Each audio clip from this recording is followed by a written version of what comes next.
Hello, welcome to this week's core message. We are looking today at love and the story of the Good Samaritan. I'm not going to read it all out for you, but you can find it in Luke chapter 10, verses 25 to 37. And I would really encourage you to have a read of that in your own time this week so that you can fully understand kind of what I'm talking about. If you haven't ever read that story before, just pause the video here, have a read of it first, and then you will understand what I'm talking about. If you have heard the story before, then follow along with me as we kind of unpack it a little bit with the focus of love. The word or the Bible is there to encourage us and to challenge us. And this is demonstrated repeatedly throughout it. And Jesus challenges us and encourages us very well. So this is one of those stories where we read it through and Jesus is really challenging our outlook on life to help us learn who he is and how we can look more like Jesus in our lives. This story of the Good Samaritan is a story that is full of love. It is full of justice. And I think we can all agree that the world around us looks like it is full of injustice. So this story is really key even now as we think about the way of God and what that looks like and how we can reflect that in our own communities where we are. It's a story full of love, full of justice and full of mercy, and it directs us in the ways of Jesus. Now, there's a lot of messages and there's a lot of scholars and there's a lot of resources that will really break this story down and unpack it for you and will explain lots of different elements of this, including things like the road to Jericho being one that is really dangerous. And I'm going to kind of skim over some of that. But if you, again, want to read some of that in your own time to kind of help you really understand kind of the impact of this parable on the people who were listening to it. Another one of those things that you can read about, lots of scholars have written about it, is the relationship between Samaritans and Jews. When Jesus was telling this story, he knew exactly what he was saying, exactly what he was doing, and he was really intentional in his challenging. And he is really challenging the heart attitude and the mindset of the people listening to this parable. Jesus responds to the question with more questions, and he's in control of the conversation and the situation.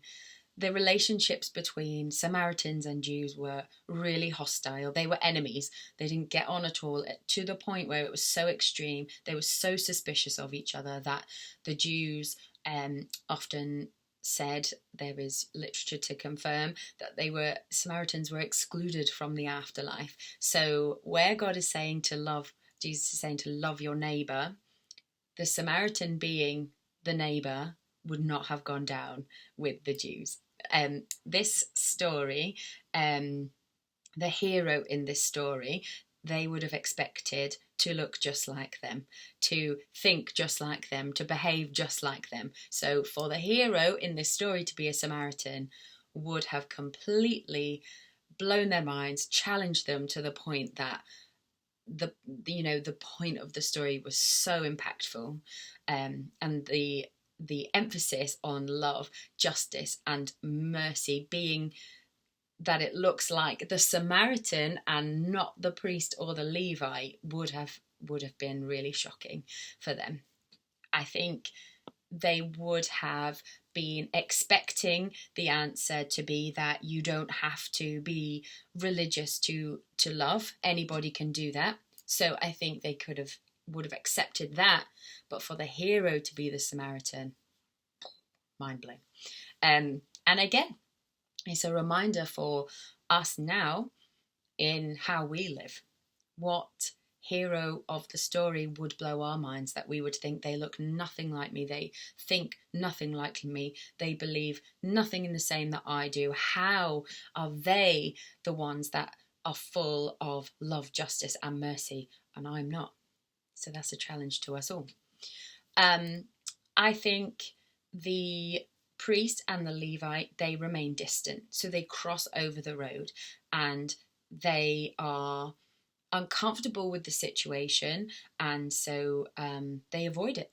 They avoid dealing with the situation. And this could be for many reasons, but I'm going to unpack a little bit from what I have been researching and reading into on what I think some of those reasons might be. I think as humanity, we avoid pain. I think as humans, we avoid the pain of others. So we may avoid relationships with people who we think will cause us pain, who will let us down, who will think differently to us, so we might disagree and there'll be conflict. We avoid it. We avoid all of that because it makes us uncomfortable and it's an effort. And we avoid sometimes healing ourselves. Sometimes we see some of our behaviours or some things we might think reflected in other people, and so we avoid them because it's too close to home and we don't want to heal our pain so that we can love others better, and so that we can connect with others better. And scripture is really clear that God is close to the poor and to the powerless. And again, that's a challenge for us because living where we do and being in this part of the world, I would argue that we have more power and wealth than maybe a lot of other people who exist in the world. And so what do we do with that? What do we do with that when it feels uncomfortable? When we read scripture and it feels uncomfortable, how do we move forward with that? Well, I would argue that as God's people, as followers of Jesus, as people who want to reflect Jesus where we are in our communities and how we treat people, we should be close to the poor and the powerless too. We should be aware of our actions and we should be living in a way that is close to them because God is close to them. I think it is impossible for us to be in a relationship with God, to love God, if we are moving away from relationships with people. So in the same way that the priest and the Levite are crossing the road, they are avoiding the person, they are avoiding the situation, they are moving away from the pain, they are not helping, they are actively avoiding it to protect themselves or to not get involved. We cannot do that in our own lives. We cannot love God if we don't love people. Our relationships with God and with other people are so connected that we just cannot say that we are a people of God. We cannot say that we love God if we don't love other people around us. The Samaritan loved. I think that's really clear in the story. He acted in a way that was full of justice, full of love and full of mercy.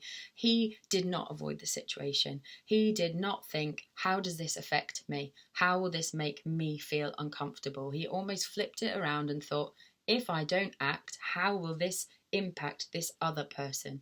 And in the same way, I would argue that this scripture still challenges us with that today.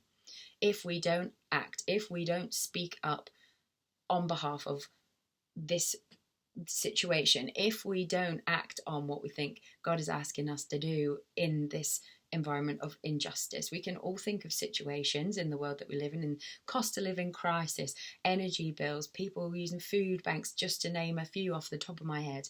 If we are not acting on those, if we are not close to God's people, to people who we have more power and wealth than them, if we are not acting in those situations in a way that is full of love and full of justice, if we are not working for justice, for things to change, how can we say that we are a people of God, a people who reflect God, a God who is full of love, full of justice, full of mercy and full of compassion? I think fear is often a reason that we don't act on this, and I would argue a reason why maybe the priest and the Levite didn't act on this. As I said really briefly, the road to Jericho was a dangerous one. So really practically, they could have feared, there's a guy lying there who's been beaten up and who's in a really bad way. The people who did that, are they still around? If I go to help, are they going to hurt me?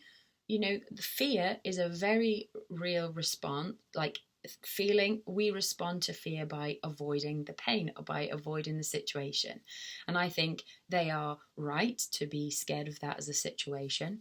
But I think the Bible tells us that we should not fear things. That's not to say we're not sensible in a situation. I'm not saying walk into danger. Please don't do that. But I think we can have confidence that if we are going to do the right thing, if we're going to help people, we shouldn't fear that. We should not be thinking, and we should not be allowing our fear to keep us from showing up for other people because we are scared of what other people might say or think, or we are scared of what they'll think of us, or we're scared of if it will impact us. Now, just to really quickly get really nerdy, because I love this sort of thing, this ties in with when I was looking at this, the scripture in 1 John 4:18, that perfect love casts out fear.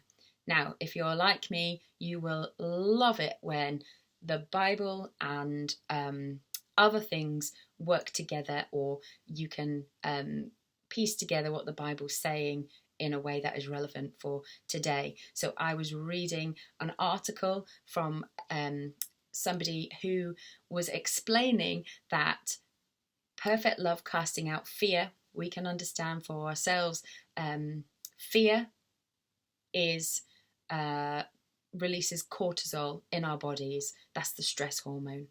But love releases oxytocin, which is the love hormone. And the love hormone reduces cortisol. So the love hormone reduces the stress hormone. And that ties in so nicely with that scripture and how that impacts on our bodies. I love that. And it just helps me when I feel stressed about a situation. And if I'm tying it into this scripture, if I think I am really scared, I am fearful that if I help this person, a group of people are going to have an opinion on me. Perfect love casts out fear. So that's a good one for you to remember as well.